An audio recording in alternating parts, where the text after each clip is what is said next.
Tip number 1, from the beginning of the game, as soon as you have access to the Realm Walker events, you want to make sure you're going and doing these every time you see one up. The reason for that is you are going to get these Opos, and what these Opos do is multiple things. It's going to allow you to target additional drops that you get from all monsters you slay. So the earlier you get the Opos, the better, but they also give you increased experience. So you see 15% increased experience, and it does stack with potions. So it's going to help you leveling throughout your entirety time of you're playing the game. Plus, because Paragon level goes all the way up to 300 now, it takes a really long time to get it, having this bonus experience earlier is again going to be important. This allows you to target gold, allows you to target additional equipment, herbs and crafting materials, or boss summoning items, or inferno compasses. So these are all really important buffs. Tip number 2, work on your mercenaries rapport. You can have one mercenary that you hire that's with you at all times, and you can have one that is a reinforcement. Both of them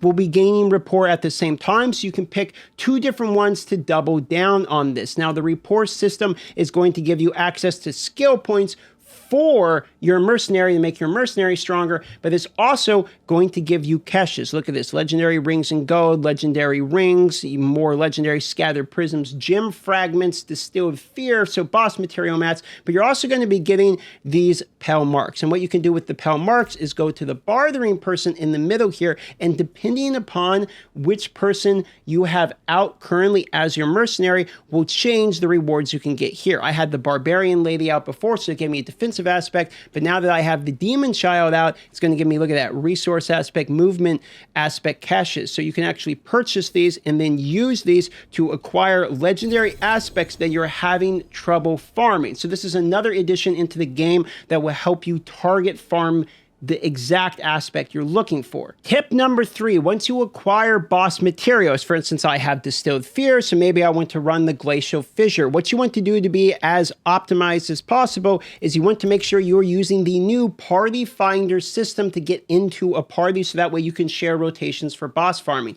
Go to find a party, you can click on boss layers, and you can search for this. This is also an easy way for you to get parties for when you go to do the Dark Citadel. Now, the Dark Citadel does require at least one other person, so get used to using the party finder system. Tip number 4, it is the easiest season it has ever been to get a mythic unique. You can actually craft one with 2 resplendent sparks, where you can guarantee that you can get 2 resplendent sparks. There is one that you can get just from doing the season journey and completing the season journey. There's one right there, as well as you get a resplendent spark for completing the Echo of Lilith. The Echo of Hatred basically is the Lilith, which is right here.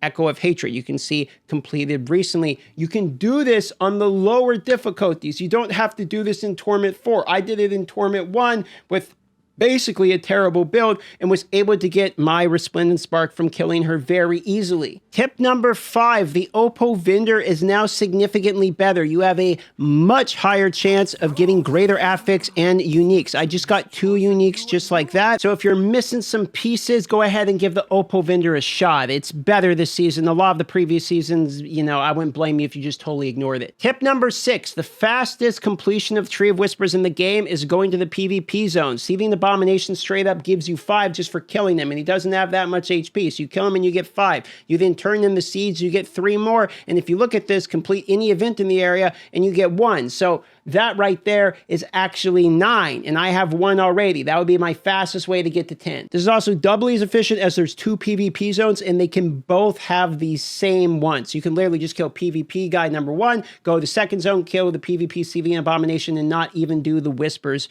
for turning in the seeds if you want. You can literally just kill 2 minions and get fully completed. Tip number 7, you can set a favorite area. You do this by right-clicking. So look at this. I set Nevix, for instance, as my favorite. So when I use my teleport, it's going to take me there. What you want to do with this, at least in my opinion, is either set the Den as your favorite, as it has the most access to everything altogether, plus your mercenaries. So you can go, you can do your barters, you can change out your mercenaries, or there is a secondary option, which is Sarengar, which has the access to everything, including the pit and a tier difficulty changer. These are the ones that are probably going to be your primary favorites, but you know, you could really set it to any one of these for any reason. Tip number 8, though this is a test server, so you don't see all this filled out already. All of your renown is already going to be completed if you've done them in the previous seasons. However, in the expansion, we have a new region, so don't forget to max out the renown of the new region so you can get your 4 more free Paragon points,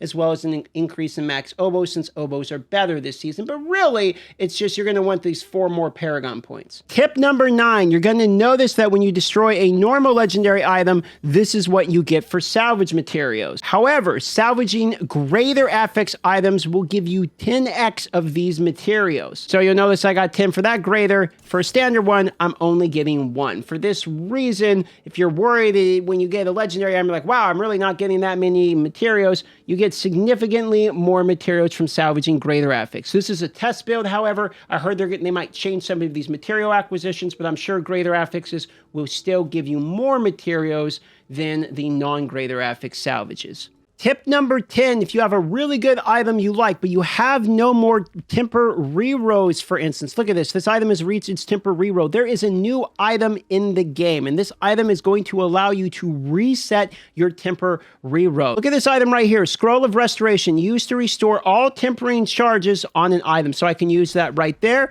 The item has been used, and now I can go in here, and I can re-temper my item just like that. So make sure you're getting these scrolls. These scrolls can be got through the Dark Citadel, which is sort of the weekly in-game raid that is located right here. It will walk you through this as you go through the campaign. It will point you in that direction. You can see you can get a weekly cache here that resets on, I believe it's every Tuesday. However, my understanding is these are also a rare drop throughout the world as well. They mentioned these scrolls are not only locked behind the Citadel. So if you are a solo-only player, you can still get your hand on them, just not as consistently. You're also guaranteed a scroll through the actual season journey. So if you're going through the season journey to get your Resplendent Spark for the Mythic, you're guaranteed to at least get one here in this tier as well. Tip number 11, if you're having problems getting certain legendary aspects and affixes that you need, go to the Kuros Bazaar. Right here at this Spirit, you can use the Undercity. Now, the Undercity is a game mode that allows you to target farm rewards that you want through tributes. You will collect tributes through just playing throughout the game.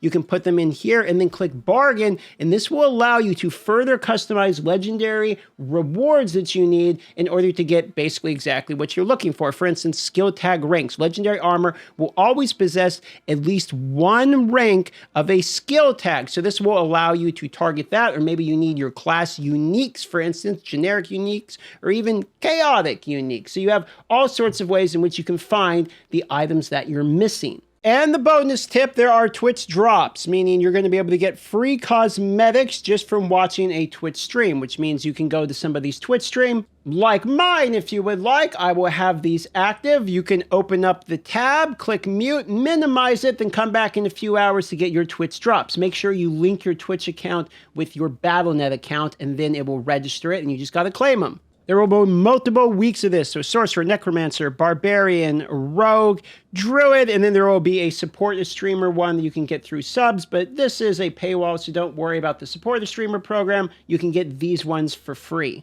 That's just some basic tips to get you started. Hope you enjoy the new season.